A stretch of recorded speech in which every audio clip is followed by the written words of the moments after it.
Assalamualaikum warahmatullahi wabarakatuh. Saya Riki Saputra, NIM H1A1200063, mahasiswa semester 3 Ilmu Pemerintahan. Baiklah, di sini saya akan mempresentasikan mata kuliah keuangan yang diampu oleh dosen Alfa Deriansa SIP MIP yang berjudul Analisis Sumber-Sumber Anggaran Pendapatan Belanja Daerah. Baiklah, langsung saja masuk ke materi yang pertama. 1. Pendapatan asli daerah. Pendapatan asli daerah atau singkatan sebagai PAD merupakan penerimaan yang berasal dari sumber-sumber di wilayah suatu daerah tertentu dan dipungut berdasarkan undang-undang yang berlaku di Indonesia, yaitu Permendagri Nomor 13 Tahun 2006. Secara umum dipisahkan menjadi 4 jenis pendapatan seperti pajak daerah, hasil perusahaan milik daerah, retribusi daerah, hasil pengelolaan daerah yang dipisahkan, serta pendapatan asli daerah yang sah. Adapun pendapatan asli daerah sebagaimana telah diatur dalam Undang-Undang Tahun 32 Tahun 2004 Pasal 157, yaitu A. Pajak daerah. Pajak daerah terdiri dari 1. Pajak hotel, 2. Pajak hiburan, 3. Pajak restoran atau rumah makan, 4. Pajak bahan galian golongan C, 5. Pajak penerangan jalan, 6. Pajak reklame, 7. Pajak pemanfaatan air bawah tanah dan pemukiman. B. Retribusi daerah. 1. Kedua, sumber PAD berasal dari retribusi daerah atau pungutan yang diterima atas pembayaran jasa atau pemberian izin khusus yang diberikan oleh pemerintah daerah berdasarkan Pasal 1 Undang-Undang Nomor 28 Tahun 2009. 2. Retribusi jasa umum. Untuk retribusi jenis ini tentunya disediakan oleh pemerintah untuk tujuan dan pemanfaatan umum. 3. Retribusi perizinan tertentu. Retribusi yang diberikan atas perizinan izin tertentu dan diberikan untuk kepentingan pribadi maupun badan. 4. Retribusi jasa usaha. Retribusi jenis ini mengandung konsep komersial dan umumnya disediakan oleh sektor swasta, sehingga dapat dikatakan disediakan oleh pemerintah untuk sektor swasta. C. Pengelolaan kekayaan daerah yang dipisahkan. Lain-lain pendapatan daerah yang sah, lain-lain pendapatan yang daerah yang sah terdiri dari A. Hasil penjualan kekayaan daerah yang tidak dipisahkan. Contohnya seperti tambang, pendapatan hasil daerah lainnya. B. Hasil pemanfaatan atau pendayagunaan kekayaan daerah yang tidak dapat dipisahkan. C. Jasa giro. D. Pendapatan bunga. E. Tuntutan ganti rugi. F. Keuntungan selisih nilai tukar rupiah terhadap mata uang asing. Dan D. Komisi, potongan, ataupun bentuk lain sebagai akibat dari penjualan atau pengadaan barang atau jasa oleh daerah. Baiklah, masuk ke materi kedua, yaitu dana perimbangan. Dana perimbangan adalah dana yang bersumber dari pendapatan anggaran belanja negara atau APBN yang dialokasikan kepada daerah untuk mendanai kebutuhan daerah dalam rangka pelaksanaan desentralisasi. Desentralisasi adalah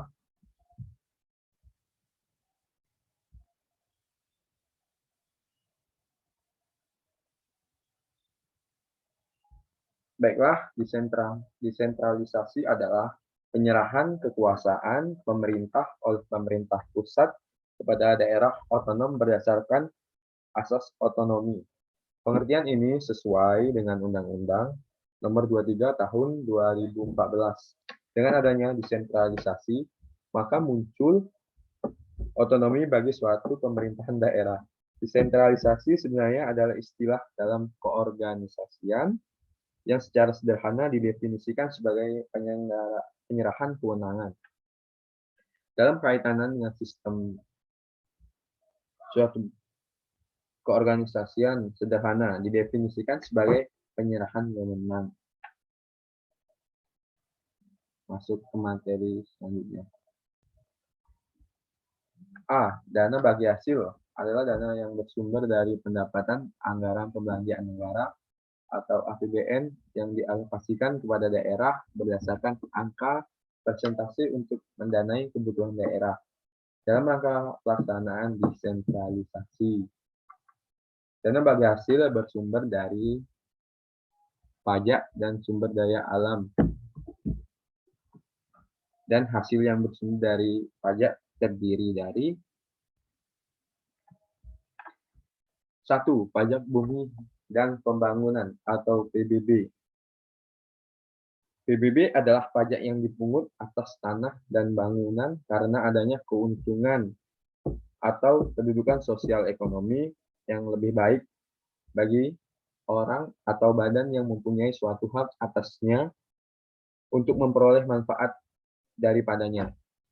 Dengan berlakunya Undang-Undang 2028 tahun 2007 tentang pajak dan retribusi daerah, maka kewenangan pemungutan pajak bumi dan pembangunan sektor pedesaan dan perkotaan atau PBB P2 telah diserahkan kepada pemerintah kabupaten atau kota. PBB serta pembangunan perhutangan dan perkebunan atau PBB P3 masih berada di bawah kewenangan pemerintah pusat, dalam hal ini Jenderal Pajak. 2. Bea perolehan hak atas tanah dan bangunan atau BPHTB. BPHTB adalah objek pajak yang dikenakan lantaran ada perolehan hak atas tanah atau bangunan. Pemindahan hak tersebut muncul akibat proses jual beli, tukar menukar, hibah wasiat, pemasukan, dan perseroan atau badan hukum lain. Pemisahan hak yang mengakibatkan peralihan, penunjukan, pembelian dalam lelang, pelaksanaan putusan hakim yang mempunyai kekuatan hukum tetap, penggabungan usaha, peleburan usaha, serta pemekaran usaha atau hadiah. BPHTB dikenakan untuk semua transaksi properti yang dibeli dari perorangan maupun developer. Besarnya BPHTB adalah 5% dari nilai transaksi setelah dikurangi nilai jual objek pajak tidak kena pajak atau NJOPTKP. NJOPTKP sendiri berbeda berdasarkan setiap daerah. 3. Pajak penghasilan atau PPH.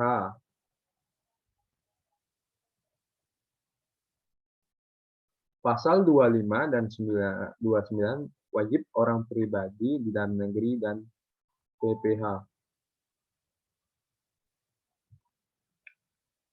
Dana bagi hasil yang bersumber dari sumber daya alam berasal dari 1. Kehutanan. Contohnya jika ada suatu perusahaan atau pabrik PT berdiri di suatu wilayah kabupaten, maka PT tersebut wajib membayar pajaknya. 2. Pertambangan umum.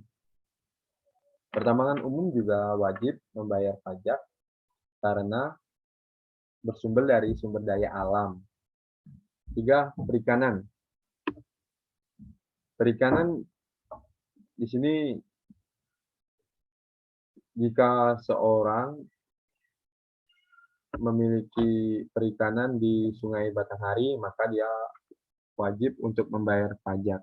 4. Pertambangan minyak dan bumi. Sini adalah Pertamina yang wajib membayar pajak minyak dan bumi. 5. Pertambangan gas dan bumi. Gas bumi. 6. Pertambangan panas bumi. Inilah materi selanjutnya. B. Dana alokasi umum. Dana alokasi umum selanjutnya disebut DAU. Adalah dana yang bersumber dari pendapatan APBN yang dialokasikan dengan tujuan pemerataan kemampuan keuangan antar daerah. Untuk mendanai kebutuhan daerah dalam rangka pelaksanaan desentralisasi, jumlah keseluruhan DAU ditetapkan sekurang-kurangnya 26% dari pendapatan dalam negeri. Itu yang ditetapkan dalam APBN. C. Dana alokasi khusus. Dana alokasi khusus selanjutnya disebut DAK. Adalah dana yang bersumber dari pendapatan APBN yang dialokasikan kepada daerah tertentu dengan tujuan untuk membantu mendanai kegiatan khusus yang merupakan urusan daerah sesuai dengan prioritas nasional.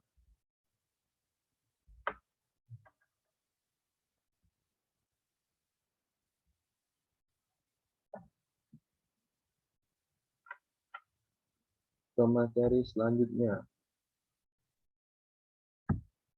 9. Materi selanjutnya ialah belanja. Di mana belanja di sini adalah belanja negara atau kabupaten. 1. Belanja tidak langsung. Belanja pegawai.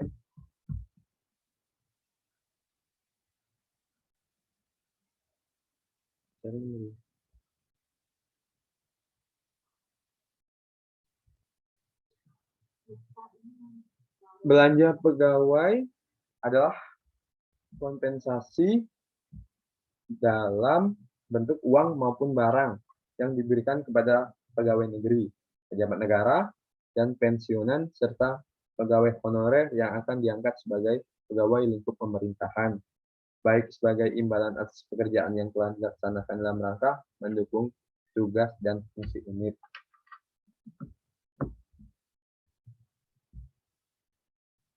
2. Belanja hibah. Belanja hibah adalah setiap pengeluaran pemerintah pusat dalam bentuk uang, barang, jasa, atau surat berharga kepada daerah yang bersifat spesifik telah ditetapkan peruntukannya, bersifat tidak wajib dan tidak mengikat, serta tidak terus-menerus.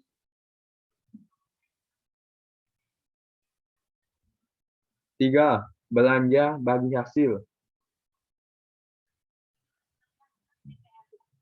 Belanja bagi hasil atau DBH adalah dana yang bersumber dari pendapatan APBN yang dialokasikan kepada daerah berdasarkan presentasi tertentu untuk kebutuhan daerah dalam rangka pelaksanaan desentralisasi.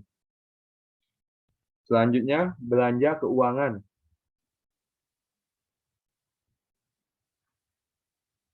Belanja keuangan ialah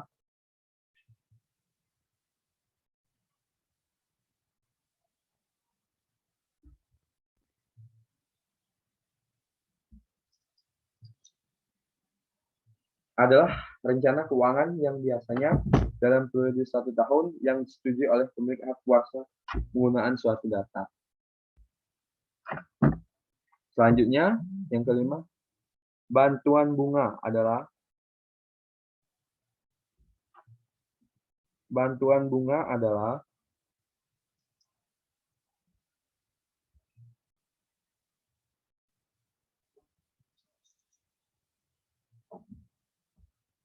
yang menjadi bagian pemerintah sebesar selisih antara tingkat bunga yang diterima oleh penyalur atau kredit pembiayaan dengan tingkat bunga yang dibebankan kepada debitur.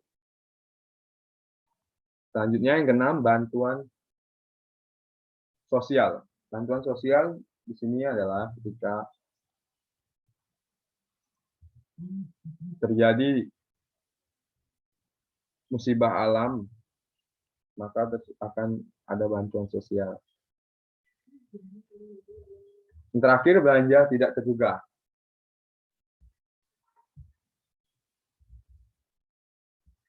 Belanja tidak terduga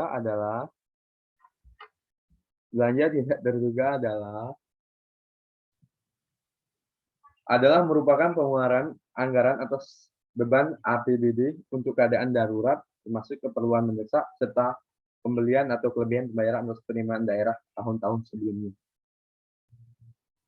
Belanja tidak terduga bisa terjadi ketika ada musibah seperti musibah alam.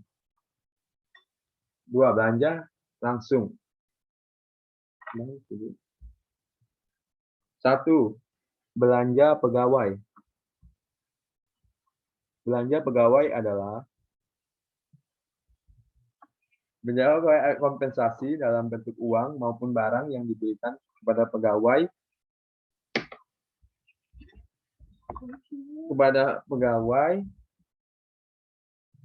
negeri, pejabat negara, dan pensiunan, serta pegawai honorer yang akan diangkat sebagai pegawai lingkup pemerintahan, baik sebagai imbalan atas pekerjaan yang telah dilaksanakan dalam rangka mendukung tugas dan fungsi unit. 2.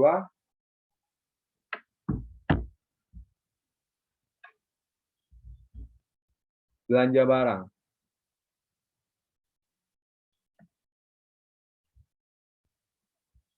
Belanja barang untuk masyarakat atau entitas lain merupakan pengeluaran anggaran belanja negara untuk pengadaan barang yang dimaksud untuk diserahkan kepada masyarakat atau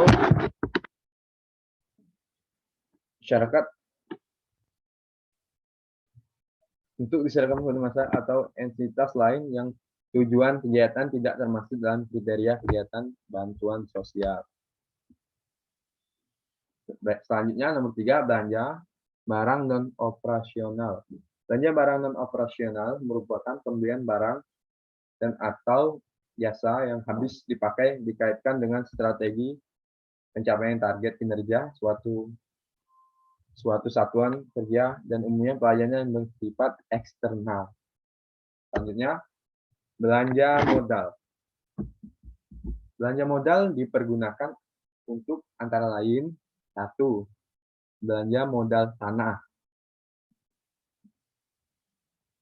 Di sini jika ada suatu instansi ingin membangun gedung pelayanan publik, maka pembelian tanah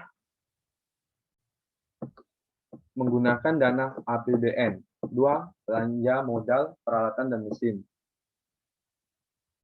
Contohnya adalah ketika suatu instansi membutuhkan beberapa peralatan, maka digunakan uang APBN. 3. Belanja modal gedung dan bangunan, seperti yang sudah dijelaskan tadi. 4. Belanja modal jalan, irigasi, dan jaringan. 5. Belanja modal lainnya. 6. Belanja modal badan layanan umum. Selanjutnya, 4. Belanja pegawai. Belanja pegawai dipergunakan untuk 1. Belanja gaji dan tunjangan yang melekat pada pembayaran gaji pegawai negeri. 2. Belanja gaji dokter, pegawai tidak tetap. 3. Belanja gaji dan tunjangan yang melekat pada pembayaran gaji pejabat negara. 4. Belanja uang makan PNS. 5. Belanja uang lauk pauk TNI atau Polri. 6. Belanja uang tunggu dan pensiunan pegawai negeri dan pejabat negara. 6. 7. Belanja asuransi kesehatan pegawai negara yang disalurkan melalui PT Askes. 8. Belanja uang lembur PNS. 6. Belanja pegawai honor. 9. Belanja pegawai honorer. 10. Pembayaran tunjangan sosial bagi pegawai negeri melalui unit, organisasi, atau lembaga atau badan tertentu. 11. Pembayaran uang vakasi. 12. Pembayaran tunjangan khusus. 13. Belanja pegawai transitu. 14. Pembayaran untuk uang jika wafat atau tewas. Jadi di sini semua belanja dari awal sampai akhir itu ditanggung oleh APBN atau pendapatan negara.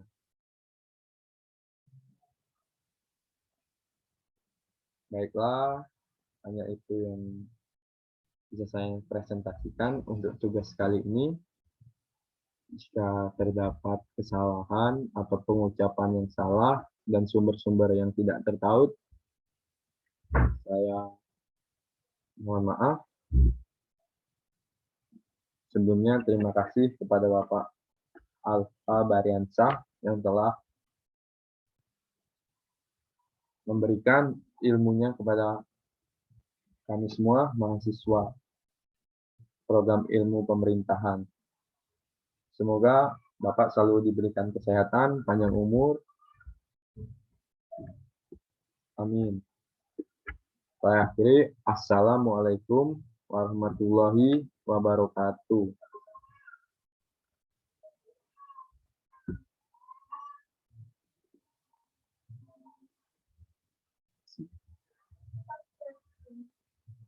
Stop.